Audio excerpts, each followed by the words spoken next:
Hello everyone. Before we start, don't forget to like, subscribe, and leave a comment with where you're from and what time it is. That way, YouTube will keep showing you stories like this.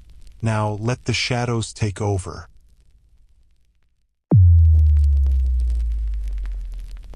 I used to think betrayal was just something you read about on the internet. A best friend taking your boyfriend or girlfriend, lying about money, or talking bad about you when you're not around. That stuff is mean, sure, but it still seemed kind of normal. I didn't know that betrayal could be something much darker, something scary. When you trust someone to keep you safe, and they break that trust on purpose, that's when betrayal becomes terrifying. I learned this during the summer of 2021 at a cabin near Lake Arrowhead, California. It started with a phone call from Dylan. He and I had been friends since 10th grade in high school. Back then, we were best friends. We went to football games together, got late-night Taco Bell, and snuck beers from his dad's fridge in the garage. But after we graduated, our lives went different ways. I stayed close to home, working at a car repair shop. Dylan went away to college. We still texted sometimes, but it wasn't like the old days. So when he called me suddenly, sounding super excited, I was surprised. "Dude," he said, "you have to come with us this weekend. We rented a cabin at Lake Arrowhead. Casey's coming. Marcus too. It'll be just like old times." I wasn't sure. Marcus and I never really liked each other. And Casey, Dylan's girlfriend, barely knew me. But Dylan kept asking, "Come on, man. We need this. A guy's weekend. You've been working too much. I've been really busy. It'll be good for us." Even though I wasn't sure it was a good idea, I said yes. The drive took about 2.5 hours. I left on a Friday afternoon, driving up the curvy mountain roads as the sun was going down. The air got cooler and fresher the higher I went. The smell of pine trees replaced the city smog. When I finally pulled into the gravel driveway, the sky was orange and pink over the lake. The cabin was smaller than I expected, but nice. It was a wooden A-frame house with a deck that looked out over the water. Dylan and Casey were sitting outside with beers, laughing about something. Marcus was kneeling by a fire pit, stacking wood. The second I got out of my car, I noticed something felt off. Casey smiled at me, but it seemed fake. Marcus didn't even stand up. "About time," he said quietly. Dylan, though, rushed over and hugged me like I was his long-lost brother. We grilled hamburgers that night, drank whiskey, and told stories about high school. On the outside, it seemed normal, but every once in a while, I caught Marcus staring at me from across the fire. Not in a playful or friendly way, just staring. When I went inside to get another beer, I looked back through the glass door. Marcus was standing in the dark, half lit by the fire, his eyes locked on me. I told myself he was just drunk and acting weird, but something about it made my skin feel creepy. The next morning, Dylan suggested we hike around the lake. Casey said she wanted to stay and read on the deck, so it was just me, Dylan, and Marcus. The trail went through tall pine trees with sunlight breaking through. For the first half-mile, nobody talked. Dylan finally tried to start a conversation, but Marcus stayed quiet, walking behind us and kicking rocks. At one point, Dylan leaned toward me and whispered, "Don't worry about him. He's just been in a weird mood lately." But the way Marcus was glaring at me didn't feel like just a weird mood. Felt like he hated me. That night, we drank more whiskey. Dylan fell asleep by the fire. Casey went inside. I was left alone with Marcus. He stared into the flames for a long time before finally speaking. "You know why you're here?" he asked quietly. I forced a laugh. "Because Dylan invited me." Marcus shook his head slowly. "No, you're here because you don't matter. You're expendable." The way he said it, cold and flat, like he was just saying a fact, made my stomach feel sick. Before I could say anything back, he stood up and walked inside. I sat there another 20 minutes trying to convince myself he was just drunk, that I was overthinking, but the worried feeling wouldn't go away. That night, I woke up to the sound of footsteps outside my room, slow and on purpose. I held my breath as the doorknob turned, clicking against the lock. Then I heard whispering, Marcus's voice and Casey's. I couldn't hear every word, but I heard enough. Wait until he's asleep. Dylan won't stop it. My blood went cold. The next morning, Dylan acted like everything was fine. He wanted to go on another hike, deeper into the woods this time. Even though every feeling inside me was screaming not to go, I agreed. I didn't want them to know I was suspicious. Halfway up the trail, Dylan stepped away to go to the bathroom, leaving me with Marcus. Marcus leaned in close, his eyes dead and empty. "You should have stayed home," he said. "We told him it wasn't worth it, but he wanted you here." My throat went dry. "What do you mean?" Marcus smiled in a mean way. "You'll see." Dylan came back a few moments later, smiling like nothing was wrong. That night I didn't sleep. Around 2 o'clock in the morning, I heard the sliding glass door open again. Quiet footsteps, whispering, then a creak outside my door. The doorknob turned harder this time. I jumped forward and shoved my suitcase against the door. The knob jiggled once more, then stopped. The footsteps went away. I waited an hour, heart pounding, before I made my move. I stuffed everything into my bag, grabbed my keys, and snuck outside. The cabin was dark and silent. My car was parked at the edge of the gravel driveway. But when I got to it, my stomach dropped. Both back tires were slashed. Behind me, the cabin lights turned on. The sliding door opened. Marcus stepped out, a shadow against the light. He didn't yell or chase me. He just stood there, watching. I didn't think. I jumped into the car, started it up, and floored it. The front tires screamed as sparks flew from the back, but I kept going. Branches scraped the sides of the car as I rushed down the dirt road. In my rearview mirror, I saw Dylan step out onto the deck, joining Marcus. Both of them just watching me leave. I didn't stop until I reached a gas station near the highway. I parked in the far corner, shaking, and waited until morning before calling for a tow truck. When I got home, I finally unpacked my bag. First, everything looked normal. But then I found it, buried between my clothes, a hunting knife. The blade was wrapped in duct tape, and scratched into the handle were my initials. I dropped it like it was on fire. My head spun. That knife wasn't just put there by accident. It was meant for me. For weeks after, I kept expecting to see something on the news. Missing hiker at Lake Arrowhead. But nothing ever showed up.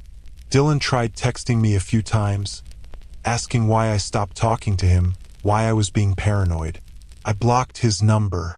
I don't think I was paranoid. I think they really invited me up there to kill me. Maybe it was some sick game. Maybe it was revenge for something I didn't even know I did. But the worst part? It wasn't Marcus. It wasn't Casey. It was Dylan, the one who called me, who begged me to come, who smiled the whole time like nothing was wrong. He was in on it. And the scariest thought I live with now? They didn't think anyone would miss me. I used to think the scariest part of college was failing a class or being broke after graduation. But what I learned my first semester in Austin was that there are things much worse than grades or money. Sometimes the scariest thing is realizing the person you trust enough to share your home with might be feeding you to something you can't even see. Something that doesn't stop following you even after you leave. This happened in 2019 when I went to UT Austin. I was 20, broke, and desperate. I had just finished 2 years at community college outside Waco.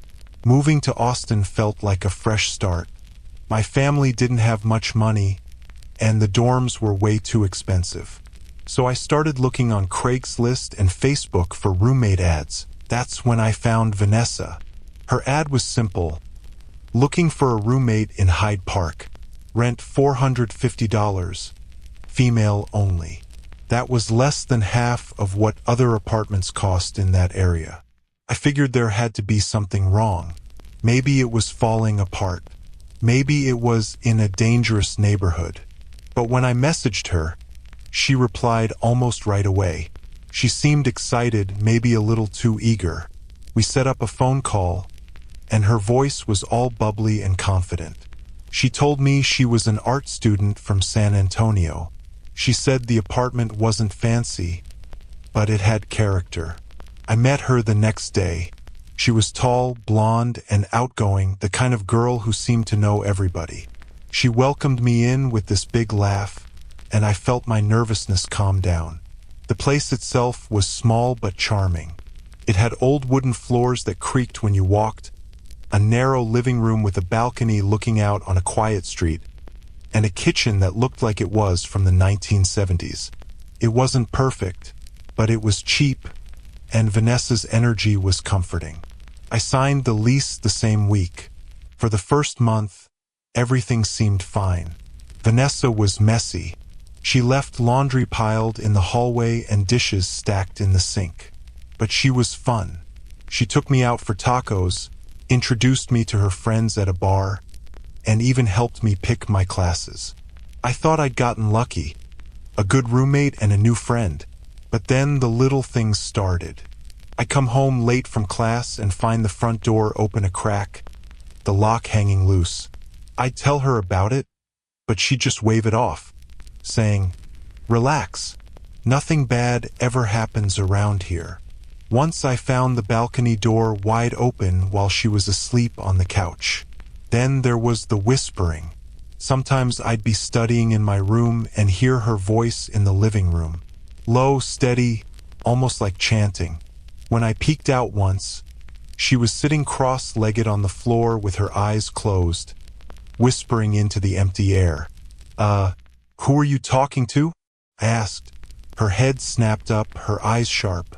"Don't sneak up on me like that."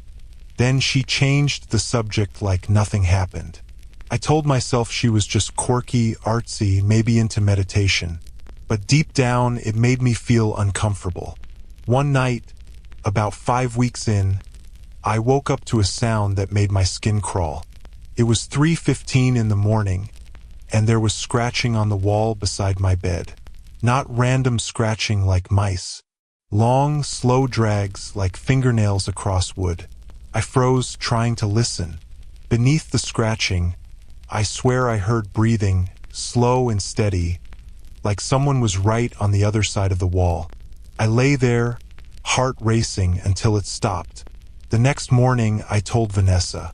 She laughed. "You really get scared easy, huh?" she said.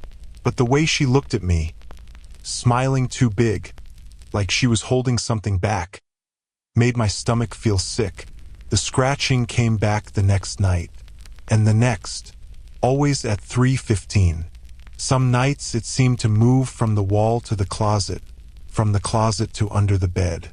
One night I sat up and watched as my phone slid off the nightstand, slow and on purpose, as though someone brushed past it. Then came the dreams.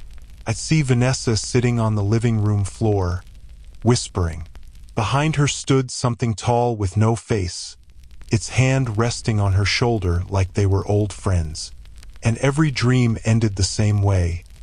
I'd be pinned to my bed, gasping for air, while the thing leaned close enough for me to feel its breath on my face. I started avoiding the apartment. I'd stay late at the library, sleep on couches, even nap in my car. Anything to avoid being in that room at 3:15. One night, Vanessa texted me, "Hey roommate, dinner tonight? You've been distant." I felt guilty, so I agreed. She made pasta, poured us wine, and for an hour it felt normal again. We laughed, talked about classes, complained about professors. But then she tilted her head, smiling strangely, and said, "You're stronger than the last one." I froze. "What do you mean?" She twirled her pasta, acting casual. "My last roommate couldn't handle it. The presence. She left in the middle of the night. But you're tougher." The room seemed to go cold. "Vanessa, what presence?" I asked. She smiled wider. "You've heard it. The scratching, the breathing. Don't worry. It likes you." That night, I shoved a chair under my doorknob. I lay awake, staring at the ceiling, waiting. 3:15, the scratching began. Then the breathing. Then the doorknob turned, slow and on purpose. The chair groaned against the door as something pushed. Once, twice, then silence. I thought it was over, but an hour later I woke again. The chair was no longer pressed against the door. It was in the center of the room. I didn't sleep again that night. The next morning, I confronted her. "What is going on? Are you messing with me?" She looked at me with a blank face and said, "You agreed when you moved in. Rent's cheap for a reason."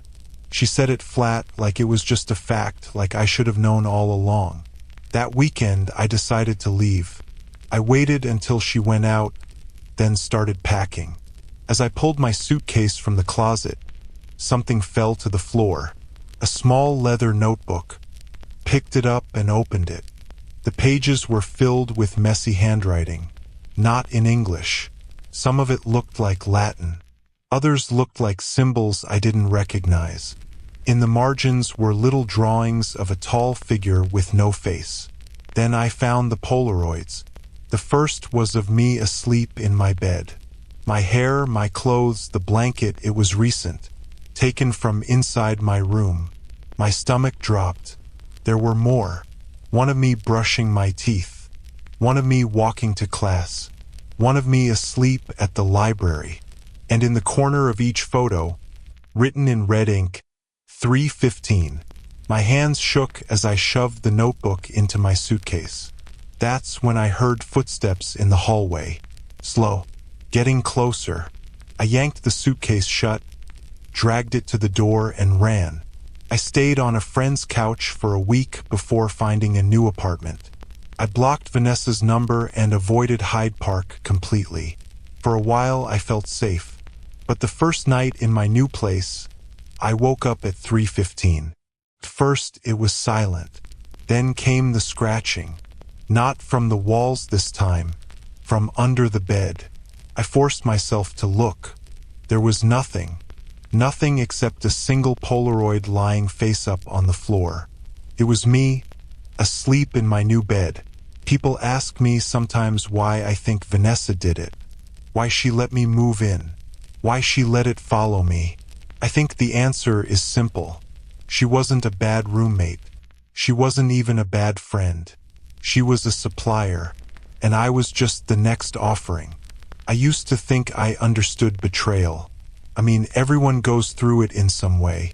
Someone cheats, someone lies, someone stabs you in the back. But just with words. But nothing prepared me for what it felt like when it happened for real. What I'm about to tell you didn't happen in some movie or news story. It happened to me. And I swear to you, I've never trusted another person the same way again. I grew up in a small town in Ohio, a place where you knew everybody's name and most people waved when they drove past you. My best friend from the time I was 9 years old was Tyler Barnes. He lived 3 houses down from me, and for most of my life he was more like a brother than just a friend. Tyler was that kid who always seemed to get away with everything. If I skipped class, I got detention. If he skipped class, people laughed. If I told a joke, people rolled their eyes. If Tyler told the same joke, people thought he was hilarious.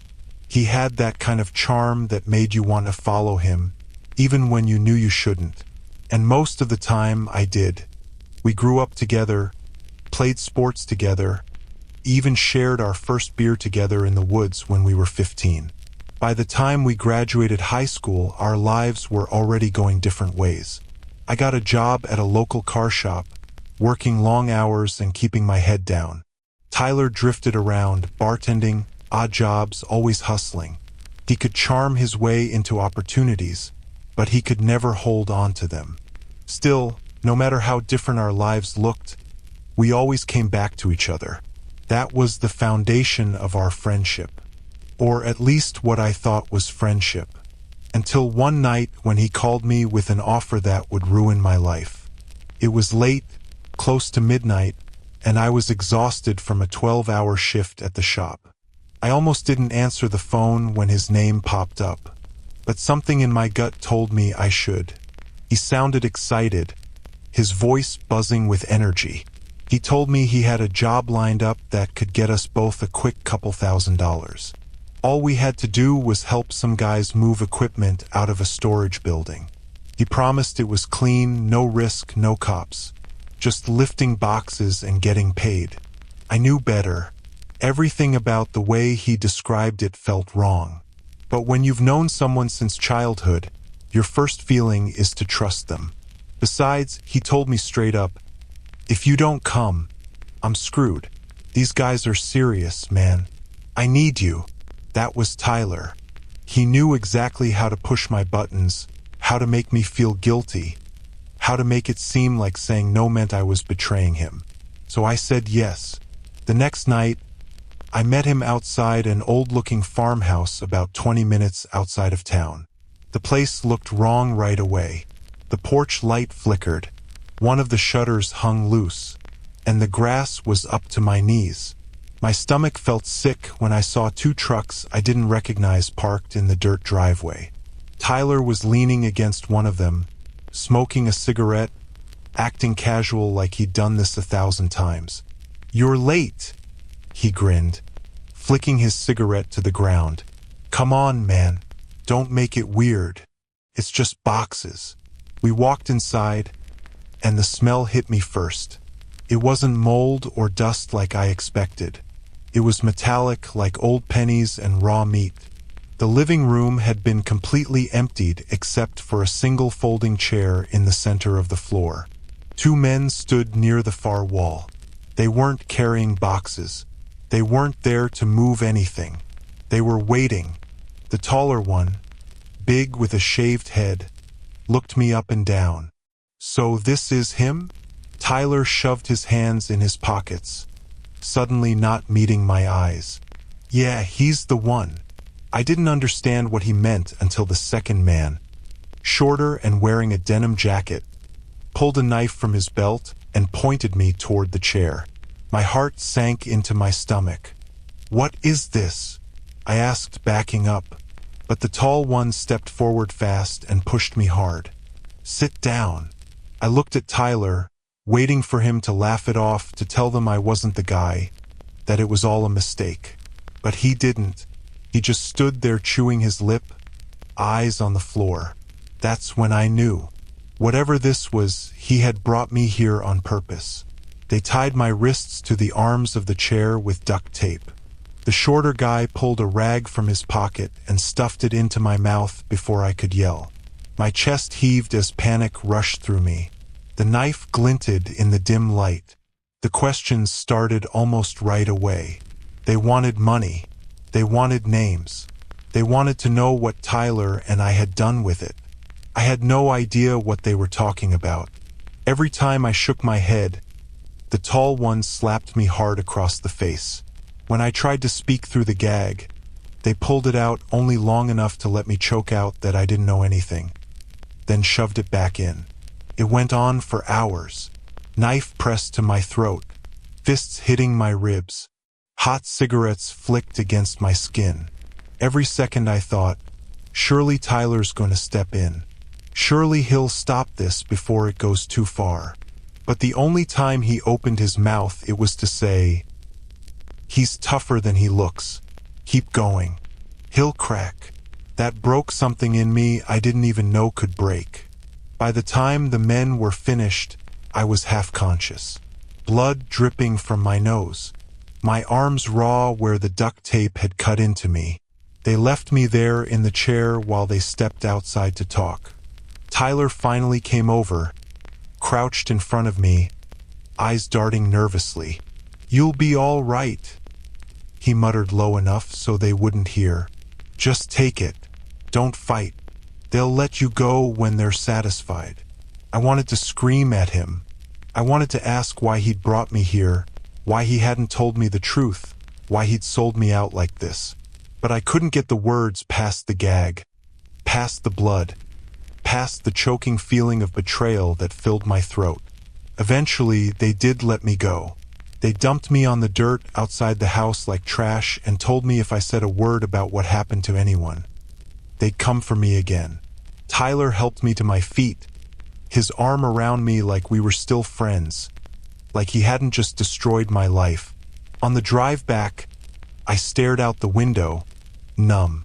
My mind was trying to process the fact that the boy who used to ride bikes with me, the boy I once thought of as family, had sacrificed me to save himself. I didn't tell the cops. Who would believe me? It would have been my word against theirs, and Tyler would have twisted it so I looked guilty too. For weeks after, I barely left my apartment. Every noise outside made me jump. Every truck engine made me think they were coming back. My body healed eventually, but my mind didn't. The worst part wasn't the beatings or the fear or the nightmares that woke me up sweating. The worst part was running into Tyler at a bar 3 months later. He acted like nothing had happened, like we were still friends. When I didn't respond, he leaned in close and whispered in my ear, "You should be grateful. If it hadn't been you, it would have been me. And you and I both know you're the one who could handle it." That was his reason. He had traded me like I was nothing because he thought I was expendable. I left that bar shaking, and that night, I realized something chilling. Tyler hadn't changed. He had always been this way, manipulative, charming, dangerous. I had just never seen it until it was too late. I moved 2 states away not long after. But it didn't matter. The damage was done. The scars weren't just on my body. They were stitched into every ounce of my trust. Every time someone smiles at me too easily, every time someone offers me a favor, every time someone asks me to believe in them, I hear his voice in my head saying, "He's the one." That's what betrayal really is. It's not just losing a friend. It's realizing the person you trusted most was always holding the knife. And if you're listening to this thinking it could never happen to you, remember this. I thought the same thing. And now, every time I close my eyes, I still see that farmhouse, that chair, and Tyler's face lit up in the glow of a cigarette as he sold me out, piece by piece. I used to believe that the people who could hurt you the most were strangers. People hiding in shadows, the kind of monsters you read about in the news. But I was wrong. The truth is, the most dangerous monster is the one who knows you best, your best friend. Because they know where you live, what you love, what you're afraid of, and exactly how to break you. My story starts in Columbus, Ohio, where I grew up with Amanda. We met in middle school, 2 awkward kids who didn't fit in anywhere else. She was shy, always hiding behind her hair. I was the outgoing one who pulled her into the spotlight. We were best friends. We grew up together, played sports together, even shared our first beer together in the woods when we were 15. By the time we graduated high school, our lives were already going different ways. I got a job at a local car shop, working long hours and keeping my head down. Tyler drifted around, bartending, odd jobs, always hustling. He could charm his way into opportunities, but he could never hold on to them. Still, no matter how different our lives looked, we always came back to each other. That was the foundation of our friendship, or at least what I thought was friendship, until one night when he called me with an offer that would ruin my life. It was late, close to midnight, and I was exhausted from a 12-hour shift at the shop. I almost didn't answer the phone when his name popped up, but something in my gut told me I should. He sounded excited, his voice buzzing with energy. He told me he had a job lined up that could get us both a quick couple $1,000s. All we had to do was help some guys move equipment out of a storage building. He promised it was clean, no risk, no cops. Just lifting boxes and getting paid. I knew better. Everything about the way he described it felt wrong. But when you've known someone since childhood, your first feeling is to trust them. Besides, he told me straight up, if you don't come, I'm screwed. These guys are serious, man. I need you. That was Tyler. He knew exactly how to push my buttons, how to make me feel guilty, how to make it seem like saying no meant I was betraying him. So I said yes. The next night, I met him outside an old-looking farmhouse about 20 minutes outside of town. The place looked wrong right away. The porch light flickered, one of the shutters hung loose, and the grass was up to my knees. My stomach felt sick when I saw two trucks I didn't recognize parked in the dirt driveway. Tyler was leaning against one of them, smoking a cigarette, acting casual like he'd done this 1,000 times. "You're late," he grinned, flicking his cigarette to the ground. "Come on, man. Don't make it weird. It's just boxes." We walked inside, and the smell hit me first. It wasn't mold or dust like I expected. It was metallic like old pennies and raw meat.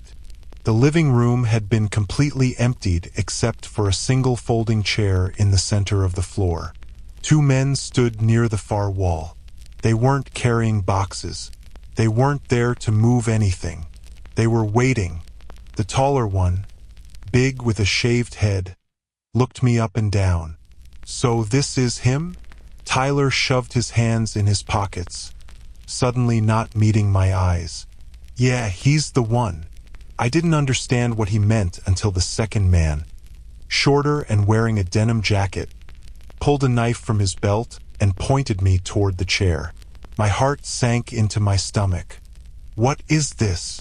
I asked, backing up, but the tall one stepped forward fast and pushed me hard.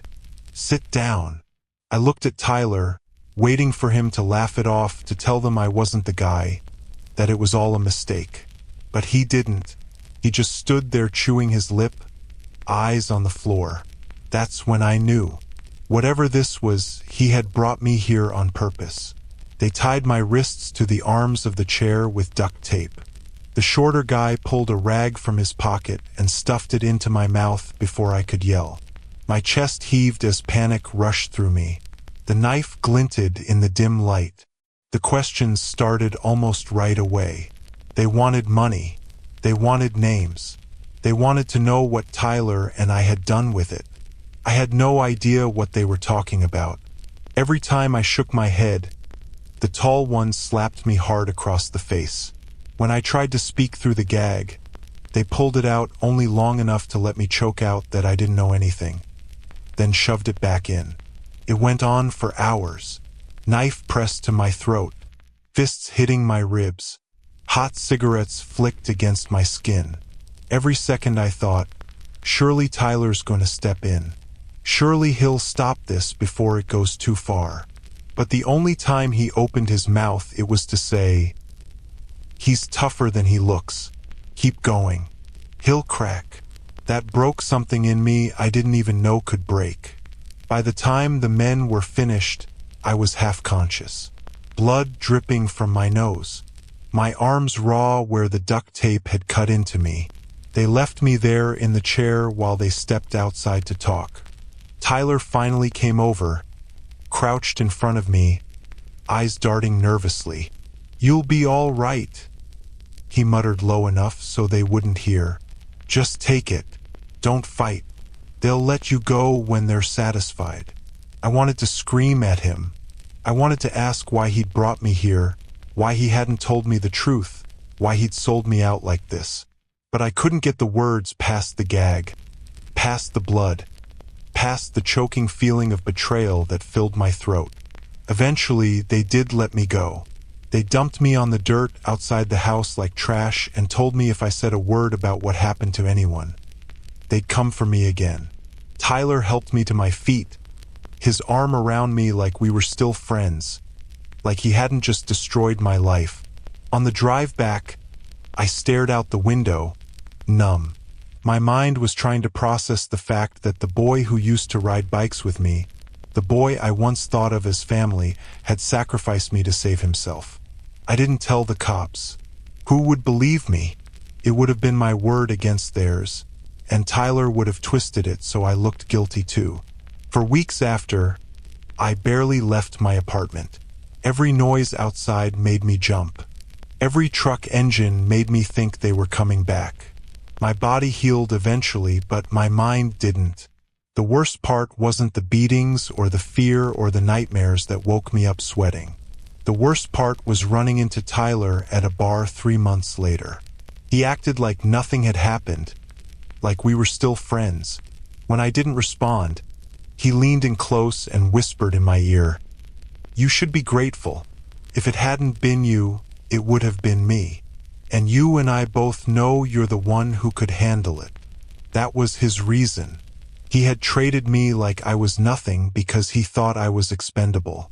I left that bar shaking, and that night, I realized something chilling. Tyler hadn't changed. He had always been this way, manipulative, charming, dangerous.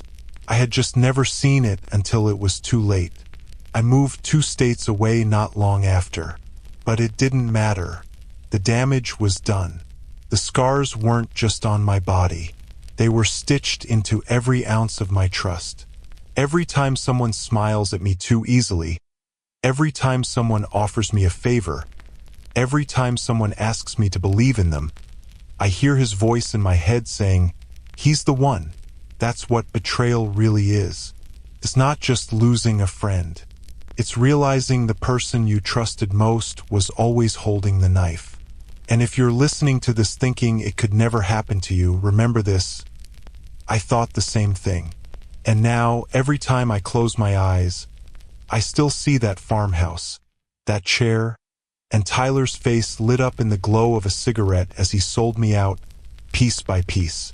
I used to believe that the people who could hurt you the most were strangers. People hiding in shadows, the kind of monsters you read about in the news. But I was wrong. The truth is, the most dangerous monster is the one who knows you best, your best friend.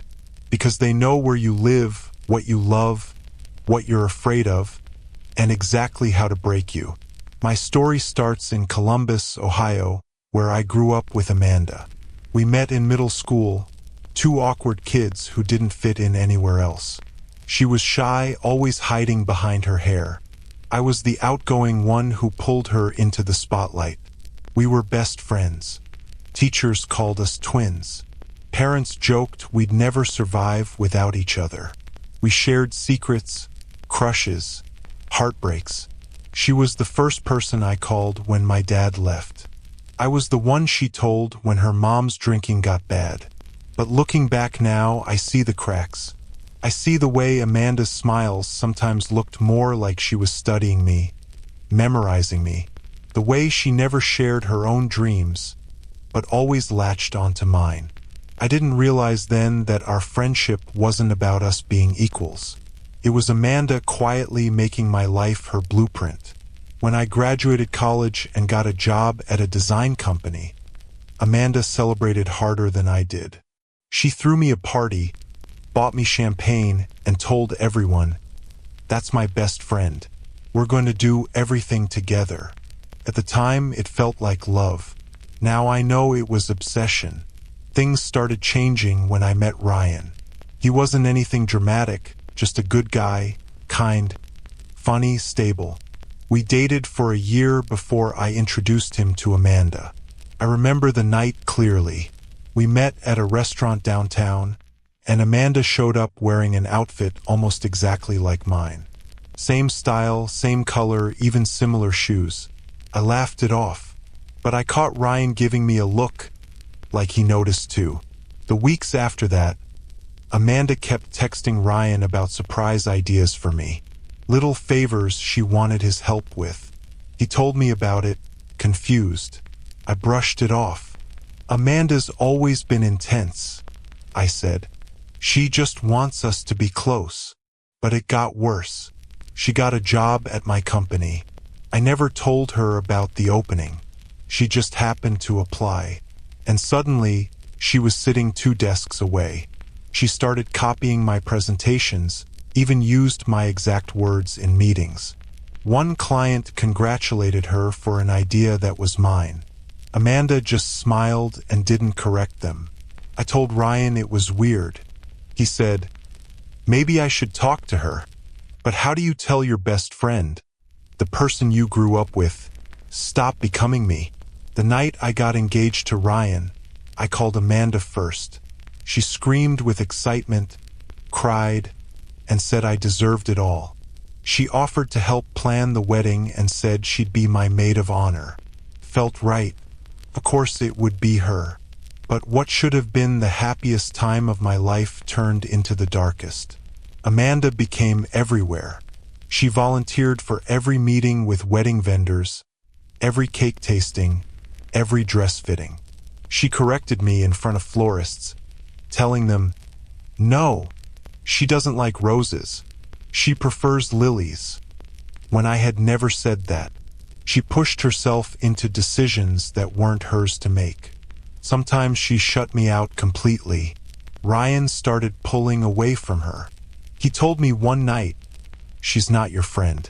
She's competing with you." I snapped at him, defensive. "You don't know her like I do." But deep down, I knew he was right. The turning point came at my bridal shower. My mom, my sister, my closest friends, all gathered in my aunt's living room, laughing and drinking champagne. Amanda stood to give a toast. I thought she'd talk about our friendship, our memories. Instead, she started telling stories from my life like they were hers. She told stories that weren't hers to tell, made jokes at my expense, and then said, "Honestly, I don't know what I'll do without her. I don't think I can survive without her." Everyone laughed awkwardly, thinking it was a joke. But I saw her face. She wasn't joking. That night, I found her in my bedroom, holding one of Ryan's shirts. She said it smelled like me. I laughed nervously, told her to put it back, and brushed it off as the wine talking. But something inside me twisted. A week before the wedding, Ryan's car got keyed, the word liar carved into the side. He thought it was random. I knew better, but I couldn't prove it. 2 nights later, my dress, stored in my closet, was slashed from top to bottom. I told Ryan maybe it was a break-in, but nothing else was taken. The night before the wedding, I got a text from Amanda. "Are you sure you want to go through with it? You know I'd do anything for you." I didn't respond. The wedding went on. But Amanda's speech at the reception made everyone uncomfortable. She talked about us like we were soulmates. She said Ryan was lucky to have what I already had. Ryan was furious. We left early for the honeymoon. When we got back, Amanda was waiting outside our apartment. She had baked a cake and said, "I missed you so much." I told her gently, "Amanda, I need some space." Her face changed. It was like I'd slapped her. She didn't argue. She just smiled too big and said, "Of course, take all the time you need. I'll be here." But she wasn't giving me space. She was watching. One night, I woke up to a notification on my phone. A new follower on Instagram. The account had no name, no photo, just one post. A picture of me and Ryan in our living room, taken through the window. I deleted the account and blocked it, but more appeared. Pictures of me shopping, me at work, even me asleep on the couch, always from angles that meant someone was right there, watching. Ryan pushed me to go to the police, but without proof, they said there was nothing they could do. Could be a prank? The officer shrugged. But I knew it was her. The breaking point came one night when I walked into our bedroom and found Amanda sitting on the edge of the bed. My bed, wearing my pajamas. Smiling, she said, "I just wanted to see what it feels like to be you." I screamed at her to get out. Ryan grabbed his phone to call the police, but she ran. By the time they arrived, she was gone. We changed the locks, put up cameras, and got a restraining order. But Amanda disappeared. She quit her job. Her apartment was empty. Her social media was deleted. It was like she vanished. For a while, I thought it was over. I let myself believe she had finally let go. But then, 6 months later, Ryan and I moved into a new house across town. A fresh start. And one night, while unpacking boxes, I found a small envelope in the kitchen drawer. Inside was a photo of me sleeping. Recent. In the new house. On the back, in Amanda's handwriting, were the words, "I'll always be here." I don't know where she is now. Maybe she's still watching, waiting. Maybe one day she'll come back and try to finish what she started. And the worst part? Sometimes when I catch my reflection in the mirror, I see her smile. And I wonder if that's what she wanted all along. Not just to steal my life, but to become me.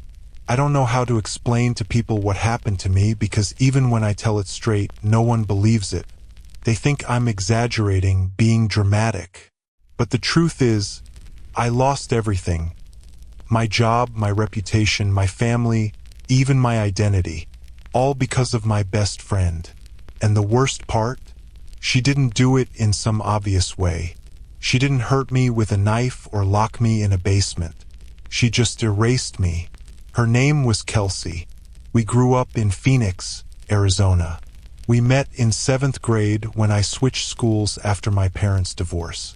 I was the new kid. Awkward, desperate for someone to sit with at lunch. Kelsey swooped in. She was loud, funny, magnetic, the kind of girl everyone noticed. She put her arm around me that first week and said, "Stick with me and you'll be fine." And for years I believed her. Kelsey was the kind of friend who always had a little too much control. If I liked a boy, she warned me about him. If I wanted to join a club, she said it was stupid. If I wore a new outfit, she had a comment ready. But I brushed it off because she was my person. We did everything together. My mom used to say, "You two are joined at the hip." But things changed when I started building a life she couldn't control. After college, I got a marketing job at a tech company in Phoenix. I got my own apartment, bought my first car, and for the first time I felt independent. Around that time, I also met Jake. He wasn't flashy, just solid, the kind of guy who worked hard, listened, and treated me with respect. Kelsey hated him immediately, not in an obvious way. She smiled when she met him, joked, even flirted. But when it was just us, she dropped little bombs. "Are you sure he's not using you? He doesn't seem ambitious enough. You could do better." She'd say it like she was protecting me, but I could feel the meanness underneath. When Jake proposed after 2 years, Kelsey smiled for the pictures, clinked champagne glasses, and posted a sweet caption on Instagram. But later that night, she told me, "Don't rush into this. People change after marriage. You might regret it." At first, I thought it was jealousy, normal best friend drama. But I didn't know yet how far she would go. Started small. Weird things at work. An email I supposedly sent to a client with a rude comment. Except I hadn't sent it. A missed deadline on a project I had finished. But the files were gone from the computer. My boss pulled me aside twice, frowning, asking if everything was okay. I swore I had no idea what he was talking about. Then it was my phone. Random messages sent to Jake that I didn't write. Things like, "Maybe we should take a break," or, "I don't think I can do this anymore." He'd show me, hurt in his eyes, and I'd swear I didn't send them. First, he believed me, but doubt creeps in fast when evidence keeps piling up. I changed my passwords, every account. I set up extra security, but somehow it kept happening. My boss got screenshots of me supposedly talking badly about coworkers in a group chat. Jake got messages from men I'd never seen, flirting with me, My mom even got an email from me saying I was too busy for family events. One night, I stayed up digging, desperate to figure it out. That's when I noticed something. Every one of those messages, those emails, those logins, they were all sent from a device near Kelsey's apartment. My stomach dropped. The next day, I went to her place. I was shaking with anger and asked her straight up, "Are you messing with my accounts? Are you doing this to me?" She laughed. Not nervously. She laughed in my face. Then she leaned in close and whispered, "If I wanted to ruin you, you'd already be ruined. I should have walked away right then. But I didn't. Because when someone has been your whole life, you don't just flip a switch and stop. You doubt yourself. You tell yourself maybe you're imagining things." That's exactly what she counted on. Things got worse. Jake started pulling away. He said he loved me, but he didn't know what to believe anymore. "Your story doesn't add up," he said. "It's like you're living two lives." The night he packed a bag and walked out, I begged him to stay. He looked at me with this empty look and said, "I don't know who you are anymore." I cried on Kelsey's couch that night. She hugged me. She stroked my hair. She said, "Don't worry, you still have me." And I believed her. That's the sickest part. I believed her. Over the next few months, everything collapsed. HR called me in about inappropriate messages I'd supposedly sent to a manager. They couldn't prove it, but the whispers spread. My reputation was destroyed. I stopped getting projects, stopped being invited to meetings. Finally, they let me go. My apartment lease mysteriously fell through. The landlord said I'd broken rules with noise complaints and unpaid fees. None of it was true, but when I tried to fight it, documents appeared with my signature. Only it wasn't my signature. I had to move back in with my mom. No job, no fiancé, no apartment. And the whole time, Kelsey was there, bringing me food, offering rides, acting like the only person I could count on. It wasn't until I caught her once, just once, that I knew for sure. I woke up at 3 o'clock in the morning to the sound of typing. My laptop was on my desk, the light shining on her face. She was smiling as she scrolled through my emails. When she saw me watching, she didn't even flinch. She just closed the laptop slowly and said, "Go back to sleep. You're dreaming." That's when everything clicked. I tried cutting her off. I blocked her on everything. I changed my number, moved again, paid for extra security. But no matter what I did, she found ways back in. A new fake account, a letter in my mailbox, even a handwritten note left on my car that said, "Without me, you don't exist." And maybe she was right, because by then I had nothing left. No job, no fiancé. My family barely spoke to me. To everyone else, I was unreliable, untrustworthy, unstable. But Kelsey, she was thriving, promoted at her job, dating a guy who looked like Jake, even wearing clothes that looked like mine. It was like she hadn't just stolen my life. She had replaced me with herself. I went to the police with everything, the screenshots, the messages, the note. They told me it was not enough proof. "Change your passwords. Tighten security," the officer said. I wanted to scream. How do you protect yourself from someone who knows you better than anyone? It's been 2 years now. I've tried to rebuild.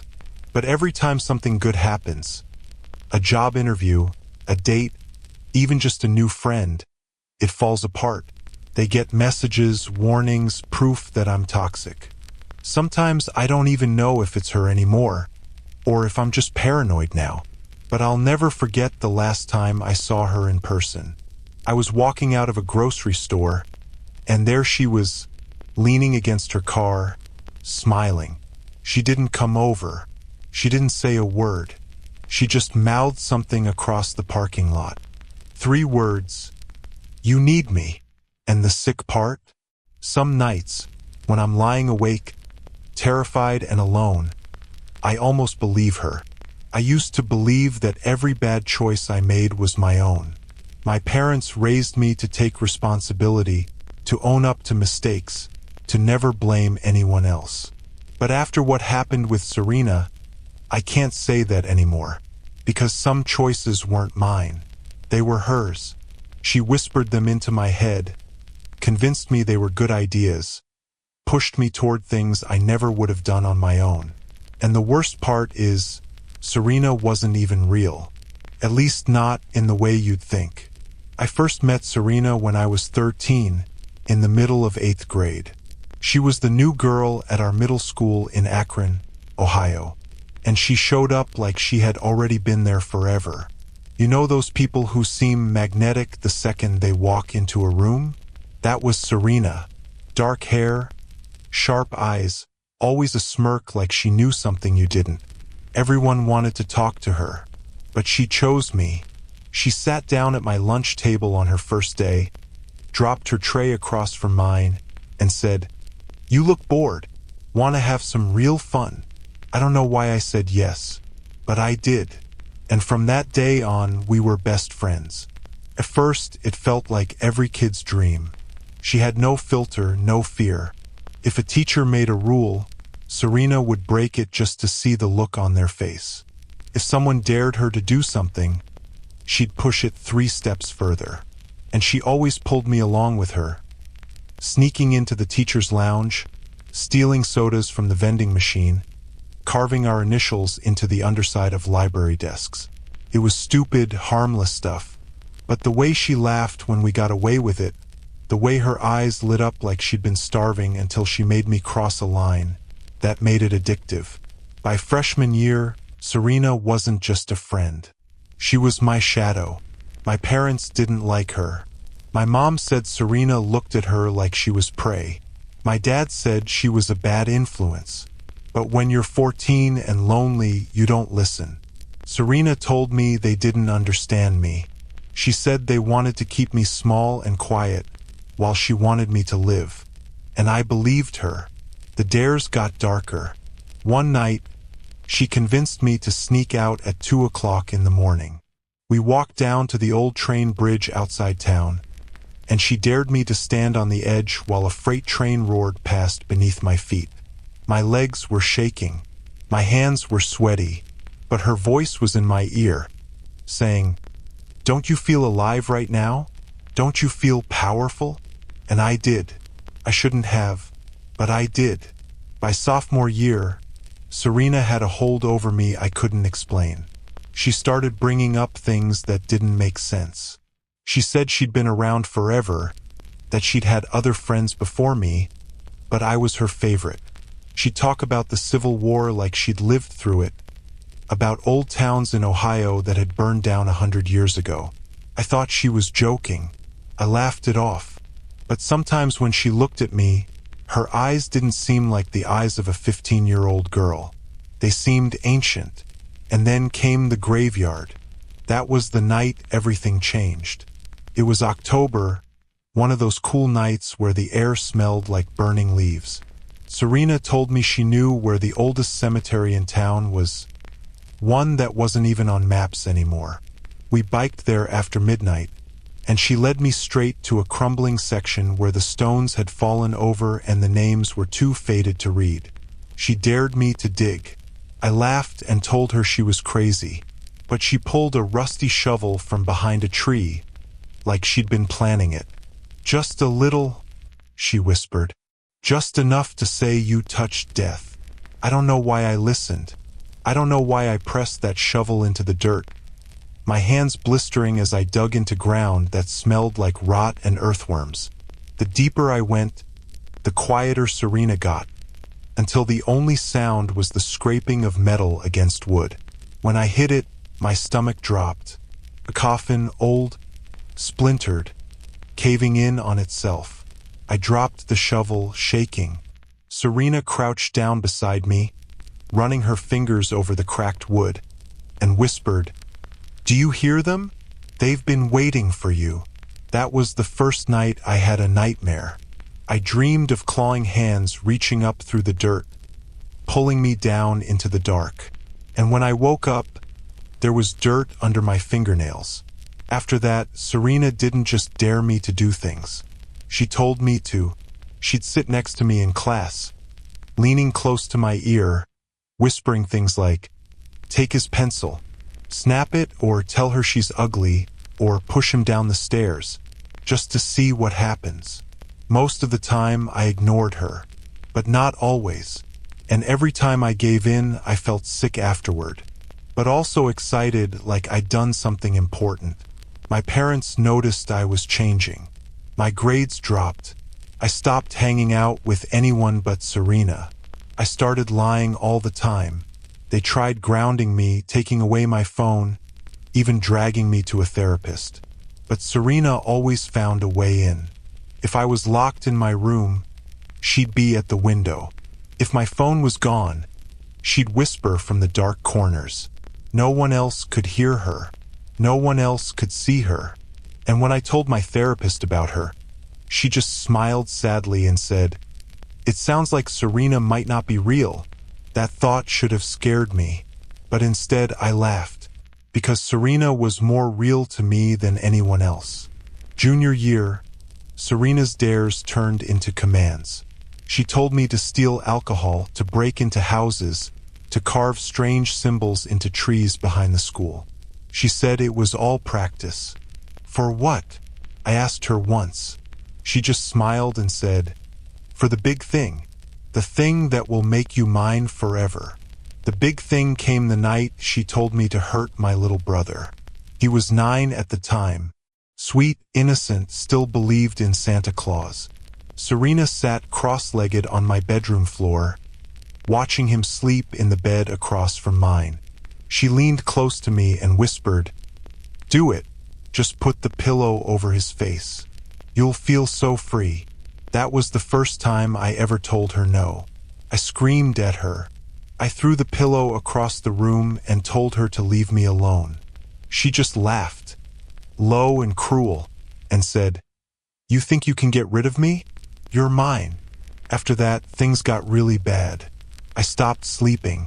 I stopped eating. Everywhere I went, I saw Serena's face, in windows, in reflections, in crowds of people. But no one else ever saw her. Not once. The final straw came senior year when I tried to look her up. I went through yearbooks, class lists, anything I could find. There was no Serena. Not in 8th grade, not in freshman year, not in any class photo. I asked teachers, classmates, even the principal. No one remembered her. Not one person. When I confronted her, she just smiled that same ancient smile and said, "I never said I was your friend. I said I was here for you." The last night I saw her was prom night. Everyone else was dancing under cheap twinkle lights in the gym. But Serena dragged me outside to the football field. She dared me to cut my wrist and let the blood soak into the grass. She said it was the final bond, that if I gave her that, I'd never be alone again. I almost did it. I swear to God, I almost did. But at the last second, I dropped the knife and ran. I ran all the way home, sobbing, shaking, hearing her laughter echo behind me. I never saw Serena again after that. Not in person anyway, but sometimes, late at night when the house is quiet and the walls creak, I hear her voice whispering my name, daring me to do something terrible. And the scariest part is, I don't always say no. I used to think the scariest thing in the world was being alone. I know better now.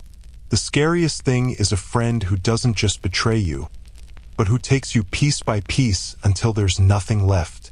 My name is Jamie Thompson, and if you're hearing this, it's probably the last part of me that still exists. I grew up in a small town in Illinois, the kind of place where the Friday night football game was the only entertainment and everybody's mom knew what you ate for breakfast. I wasn't popular, not hated either, just there, invisible. My mom worked 2 jobs. My dad was gone, and I spent most evenings eating dinner alone, scrolling through my phone, wondering if I'd ever matter to anyone. And then Riley showed up. She was the new girl transferring halfway through junior year. Riley wasn't like anybody else in our town. She had this confidence, sharp but quiet, the kind of energy that pulled people toward her even though she barely looked at them. She wasn't chasing popularity. People just seemed to orbit her. I don't know why she chose me. First week she was there, she slid into the seat across from me in the cafeteria and smiled like she'd been waiting for me. "Jamie, right?" she said. I nodded. "You look bored. Want to hang out?" That's how it started. It felt like someone had turned on a light in my gray little life. Suddenly, I had a friend who noticed me, laughed at my jokes, texted me at 2 o'clock in the morning with secrets, dared me to do things I'd never dreamed of. Sneaking into the abandoned mill on the edge of town, stealing vodka from the gas station. Small town rebellion. I felt alive for the first time. But Riley wasn't just a bad influence. She was something else. She knew things about me. Weird things. Stuff I hadn't told anyone. She'd say, "Remember when Max ran into the street?" And I'd freeze because Max was my dog who died when I was 9. Something I never talked about. She knew my mom's nickname, Annie, a name only my dad ever used, and he'd been gone for years. I laughed it off once. "How do you know that?" She tilted her head, smiling. "Because I pay attention." But it wasn't attention. It was like she'd always been there, hiding just out of sight. First, it was fun, even if it scared me sometimes. Riley pushed me into things I'd never dared before. Talking back to teachers, sneaking out all night, picking fights with people I didn't even know. And every time I hesitated, Riley's voice was in my ear, low and sharp. "Don't be such a coward, Jamie. Don't you want to be more than nothing?" And I gave in every time. But then strange things started happening. Teachers started calling me Riley by accident. Friends, too.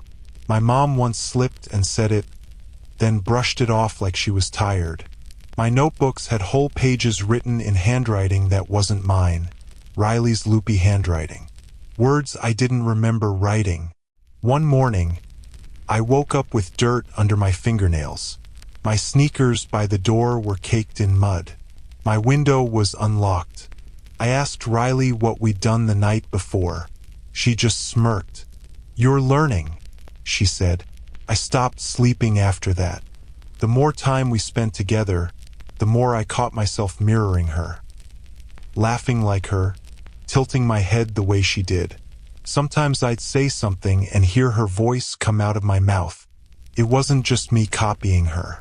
It was like she was sliding into me, filling the empty places. People noticed. Suddenly, everyone liked me, complimented me, invited me places. But deep down I knew they weren't seeing me. They were seeing Riley. I tried telling my mom once. I cried. Told her I felt like I was disappearing, like Riley was inside me somehow. My mom rubbed my back, smiled sadly. "Oh, honey," she said, "you're just growing up, finding yourself." Then she said, "You'll be okay, Riley." I screamed at her that my name was Jamie. She looked confused, scared, like she didn't know who I was. After that, I stopped trying to explain. Things got worse. My family photos started changing. I'd flip through old albums and see Riley standing next to me in pictures from years ago. Birthday parties, school plays, events she hadn't even been around for. But in the photos, she was always there, smiling, touching my shoulder. When I confronted her, shaking the photos in her face, she just grinned. "See? I've always been with you. You just didn't remember." I started losing time. Hours gone. Whole days missing. Once I woke up at a neighbor's house, sitting on their porch swing like I'd lived there all my life.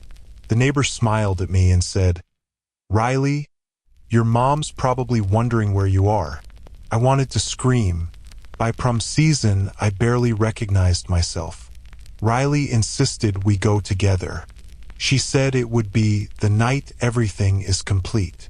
My mom cried, saying how proud she was of her Riley, and bought me a dress that Riley picked. When prom night came, Riley showed up at my house in a dress exactly like mine. My mom took pictures, but when I looked later, only Riley was in them.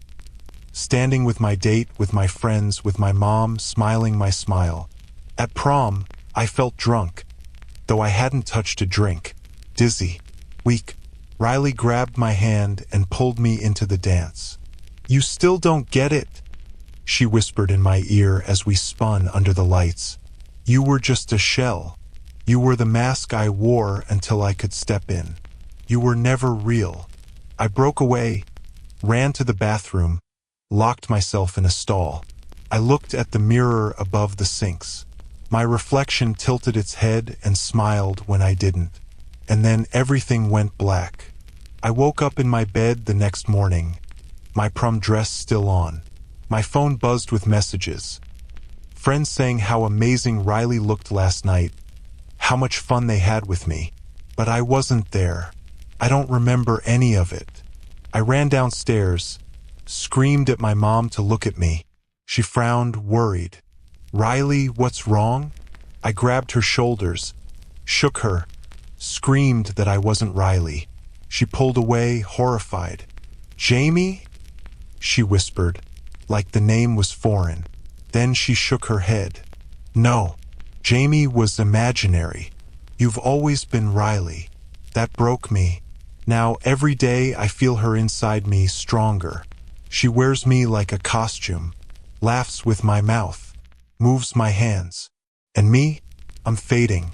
I'm nothing but a shadow in the back of my own mind, screaming, unheard. Sometimes, late at night, I still see my old self in the mirror for just a flicker. A pale, tired face that's almost gone. I try to reach out, but the reflection shakes its head, like it knows it's already too late. And maybe it is. If you're listening to this, if you ever meet someone like Riley, someone who knows too much, who feels like they've been there longer than you've been alive, run. Don't let them in. Don't let them choose you. Because Riley didn't just betray me. She replaced me.